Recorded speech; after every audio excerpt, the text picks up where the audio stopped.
بسم اللہ الرحمن الرحیم۔ السلام علیکم۔ کہانی کا اگلا حصہ آپ کے لیے حاضر ہے۔ اس پر ایک اور شہزادی نے اسے تسلی دیتے ہوئے کہا، کیا تم سن نہیں رہی ہو کہ وہ اس وقت ہراٹے بھر رہا ہے اور گہری نیند میں سو رہا ہے؟ اس طرح انہوں نے چھوٹی شہزادی کو مطمئن کر دیا اور سب ایسے تیار ہو کے کھڑی ہو گئیں جیسے کہیں جانے والی ہوں۔ بڑی شہزادی ایک بار پھر دبے دبے پاؤں سپاہی کے کمرے میں گئی اور اس نے دیکھا وہ بے حس و حرکت پڑا ہے، ہراٹے لے رہا ہے۔ وہ اس طرح لیٹا ہے جس طرح وہ اسے چھوڑ کے گئی تھی۔ یہ دیکھ کر بڑی شہزادی خوشی خوشی واپس اپنے کمرے میں آ گئی اور اپنی بہنوں سے کہنے لگی، سب ٹھیک ہے، اب جلدی چلو۔ اتنا کہہ کر وہ اپنی مسہری پر چڑھ گئی اور اس نے دونوں ہاتھوں سے تالی بجائی۔ تالی کا بجانا تھا کہ مسہری فرش سے نیچے چلی گئی اور وہاں ایک دروازہ کھل گیا۔ دوسری طرف سپاہی کنکھیوں سے یہ سب کچھ دیکھ رہا تھا۔ اس نے دیکھا کہ شہزادیاں ایک ایک کر کے فرش میں کھلنے والے دروازوں سے نیچے جانے لگی ہیں۔ سب سے پہلے بڑی شہزادی نیچے اتری، اس کے پیچھے پیچھے دوسری گئی۔ جیسے ہی سپاہی نے یہ دیکھا کہ تمام شہزادیاں نیچے اتر گئی ہیں تو وہ ایک لمحہ بھی ضائع کیے بغیر اچھل کر اٹھا۔ اس نے جلدی سے بوڑھی پری کا دیا ہوا چوغا پہنا اور لپک شہزادیوں کے پیچھے چلا گیا۔ فرش میں کھلنے والے دروازے کے نیچے سیڑھیاں تھیں اور وہ سب ان سیڑھیوں سے نیچے جا رہے تھے۔ ابھی وہ آدھی سیڑھیاں ہی اترے ہوں گے کہ پیچھے پیچھے آنے والے سپاہی کے پاؤں کے نیچے چھوٹی شہزادی کا کونا آ گیا۔ اس کے ساتھ ہی چھوٹی شہزادی گھبرا کے کھڑی ہو گئی اور بہنوں سے کہنے لگی، دیکھو کسی نے میرا گاؤن پکڑ لیا ہے۔ او تم کیا بے وقوفوں کی طرح باتیں کرتی ہو؟ بڑی شہزادی نے سر چٹک کر کہا، یہاں تمہارا گاؤن پکڑنے والا کون ہے؟ دیوار میں کوئی کیل ہوگی جس سے اٹک گیا ہوگا۔ چھوٹی شہزادی خاموش ہو گئی اور پھر سیڑھیاں اترنے لگی۔ پھر سیڑھیاں اترتے اترتے ایک ایسی جگہ آئی جو انتہائی خوبصورت تھی، جہاں درخت تھے۔ ان درختوں کے تمام پتے چاندی کے تھے اور اندھیرے کے باوجود بڑے چمک دمک رہے تھے۔ شہزادیوں کے پیچھے پیچھے آنے والے سپاہی نے اپنے دل میں سوچا، مجھے اس جگہ کی نشانی کے لیے کچھ پتے لے لینے چاہیے۔ اس نے ہاتھ بڑھا کر ایک چھوٹی سی ٹہنی توڑی اور اس کے ساتھ ہی درخت سے زوردار آواز پیدا ہوئی۔ آواز سنتے ہی چھوٹی شہزادی سہم کر کھڑی ہو گئی۔ مجھے یقین ہے آج کوئی انہونی ہونے والی ہے۔ کیا تم لوگوں کو ان کی آوازیں نہیں آتی؟ اس سے پہلے تو کبھی ایسے نہیں ہوا۔ اس پر بڑی شہزادی نے اسے سمجھاتے ہوئے کہا، پگلی یہ تمہاری بہنوں کی آوازیں ہیں جو خوشی سے جھوم رہی ہیں اور شور مچا رہی ہیں۔ چھوٹی شہزادی پھر خاموش ہو گئی اور سب پھر چلنے لگی۔ چند ہی لمحے گزرے تھے کہ درختوں کے ایک جھنڈ کے پاس پہنچ گئیں۔ یہاں تمام درختوں کے پتے سونے کے تھے۔ وہ اس طرح چمک رہے تھے کہ ان کو دیکھ کر آنکھیں چندیا جا رہی تھی۔ سپاہی نے پھر سوچا، اس جگہ کی بھی کوئی نشانی رکھ لینی چاہیے۔ چنانچہ اس نے ہاتھ بڑھا کر ایک ٹہنی توڑی، لیکن اس بار اس نے بڑی آہستگی سے شاخ توڑی۔ لیکن اس کی پوری احتیاط کے باوجود پھر شاخ ٹوٹنے سے آواز پیدا ہوئی اور چھوٹی شہزادی پھر ٹھٹک گئی۔ میں یقین سے کہہ سکتی ہوں آج کوئی انہونی بات ہونے والی ہے۔ میں نے تیسری بار آواز سنی ہے۔ کیا تمہیں کوئی آواز سنائی نہیں دیتی؟ اس کی دوسری بہنیں اس طرح خوشی سے اچھل رہی تھیں کہ انہوں نے کچھ بھی نہ سنا۔ اس کی بڑی بہن نے اس کو تسلی دی، تمہیں تو یوں ہی وہم ہو گیا ہے، یہاں ہمارے سوا کوئی نہیں ہے، مفت میں پریشان ہو رہی ہو۔ چھوٹی شہزادی پھر خاموش ہو گئی۔ اس نے سوچا ہو سکتا ہے یہ میرا وہم ہی ہو، لہٰذا وہ خاموشی سے ان کے ساتھ چلنے لگی۔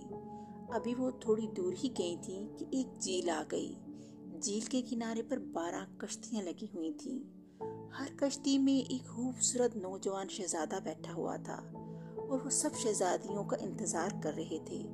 وہاں پہنچنے پر تمام شہزادیاں ایک ایک کر کے کشتی میں سوار ہو گئیں۔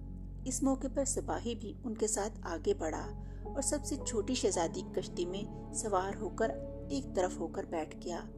جب ساری شہزادیاں کشتیوں میں سوار ہو گئیں تو شہزادوں نے اپنی اپنی کشتی چلانا شروع کی۔ جس کشتی میں چھوٹی شہزادی سوار تھی اور جس میں سپاہی بھی موجود تھا، اس کو چلانے والا شہزادہ کہنے لگا، میری سمجھ میں یہ نہیں آ رہا کیا وجہ ہے، میں اپنی پوری طاقت سے کشتی چلا رہا ہوں مگر کشتی بڑی آہستہ رفتار سے چل رہی ہے۔ آج مجھے کشتی چلانے میں بہت زیادہ طاقت لگانی پڑ رہی ہے، خاص طور پر ایک جانب سے تو بہت زیادہ بوجھ ہے، پہلے تو کبھی ایسے نہیں ہوا۔ میرا خیال ہے گرمی زیادہ ہونے کی وجہ سے تمہیں ایسے لگ رہا ہے، شہزادی نے کہا۔ آج میں خود بھی ضرورت سے زیادہ گرمی محسوس کر رہی ہوں۔ اس جھیل کی دوسری طرف ایک قلعہ تھا جو اس وقت روشنیوں سے جگمگا رہا تھا۔ اس کے اندر سے دل نشین موسیقی کی دھنیں باہر آواز کے طور پر سنائی دے رہی تھی۔ تمام شہزادوں نے اس قلعے کے پاس جھیل کے کنارے اپنی کشتیاں روک دیں اور پھر اپنی اپنی شہزادی کا ہاتھ پکڑ کر قلعے کے اندر چلے گئے۔ سپاہی جو بڑھیا کے دیے ہوئے چوغے کی وجہ سے کسی کو دکھائی نہیں دے رہا تھا، اس نے بھی ان کا پیچھا کرتے ہوئے قلعے کے اندر داخل ہونا شروع کر دیا۔ شہزادیاں اور شہزادے جیسے ہی قلعے کے اندر گئے، انہوں نے جاتے ہی رقص شروع کر دیا اور ساتھ ہی ساتھ سونوں کے پیالوں میں شربت آنے لگا۔ اب وہاں عالم یہ تھا کہ پورے جوش و خروش سے رقص ہو رہا ہے، لیکن سپاہی ایک انوکھا کام کر رہا تھا۔ جب کسی شہزادی کے لیے شربت کا پیالہ آتا تو وہ خاموشی سے اس کو خالی کر دیتا۔ چنانچہ جب بھی کوئی شہزادی رقص کرتے ہوئے وہ شربت پینے کی کوشش کرتی تو وہ پیالہ خالی پاتی۔ دوسری شہزادیوں نے اس بات کو نوٹ نہ کیا، لیکن چھوٹی شہزادی یہ دیکھ کر پریشان ہو گئی۔ آج یہ کیا ہو رہا ہے؟ یہ کیا راز ہے؟ مگر اس وقت تمام شہزادے اور شہزادیاں دیوانوں کی طرح رقص کیے جا رہے تھے۔ وہ اس میں اس قدر محو تھے کہ کسی نے اس بات کی طرف دھیان ہی نہ دیا اور ساتھ ہی ساتھ رقص میں شریک بھی ہوتے گئے اور رات بھر رقص کرتے رہے، یہاں تک کہ صبح ہو گئی۔ صبح کے 3 بج گئے۔ پوری رات مسلسل رقص کرنے کی وجہ سے شہزادیوں کے نازک جوتوں کے تلے صرف گھسے ہی نہیں بلکہ اس کے اندر سوراخ بھی ہو گئے تھے۔ آخر انہوں نے رقص بند کر دیا اور واپس جانے کی تیاری کی۔ شہزادے انہیں ساتھ لے کر کشتیوں کے پاس آئے اور سب اپنی اپنی کشتی میں سوار ہو گئے۔ اس بار سپاہی سب سے بڑی شہزادی کی کشتی میں بیٹھ گیا۔ جب شہزادی کشتی میں بیٹھ گئی تو شہزادے نے کشتی چلانا شروع کی اور اس نے کہا، آج نہ جانے کیا بات ہے، کشتی بہت بھاری لگ رہی ہے۔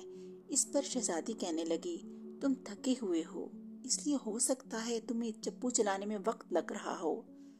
بہرحال وہ سب جھیل کے کنارے پہنچ گئے اور شہزادیاں اور شہزادے آئندہ رات ملنے کا وعدہ کر کے واپس چلے گئے۔ سپاہی بھی ان کے ساتھ ساتھ چلا جا رہا تھا اور جس راستے سے وہ آئے تھے وہ اسی راستے سے واپس لوٹ گئے۔ جب شہزادیاں اپنے محل کے قریب پہنچیں تو سپاہی جلدی سے بھاگ کر ان سے پہلے محل میں پہنچ گیا اور ان کے آنے سے پہلے اپنے کمرے میں آ کر مسہری پر اس طرح دراز ہو گیا جیسے ابھی تک سو رہا ہو۔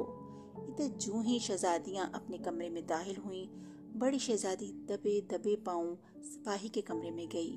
اس نے دیکھا تو وہ سویا ہوا ہے، وہ تو ہراٹے لے رہا تھا۔ وہ مطمئن ہو کر پلٹ آئی اور بہنوں سے کہنے لگی، سب ٹھیک ہے، وہ بے وقوف اور بدقسمت سپاہی گہری نیند سو رہا ہے۔ اس وقت وہ سب کی سب پوری طرح تھکی ہوئی تھیں۔ انہوں نے جلدی جلدی جوتے اتارے اور لباس تبدیل کر کے بستروں پہ دراز ہو گئیں۔ صبح جب سب بیدار ہوئیں تو سپاہی نے اپنی کسی حرکت سے یہ ظاہر نہ کیا کہ اس کو گزشتہ رات کا سب علم ہے۔ دراصل ابھی وہ مزید معلومات حاصل کرنا چاہتا تھا۔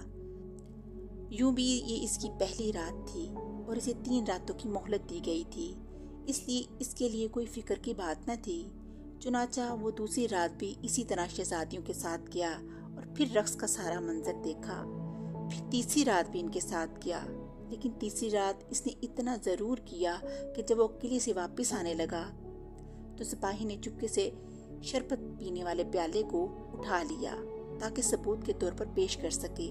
جب تیسری صبح ہوئی تو بادشاہ نے خادموں کو حکم دیا، اس سپاہی کو فوراً پیش کیا جائے جو شہزادیوں کا راز معلوم کرنے گیا تھا۔ حکم کی دیر تھی، اسی وقت شاہی آدم آیا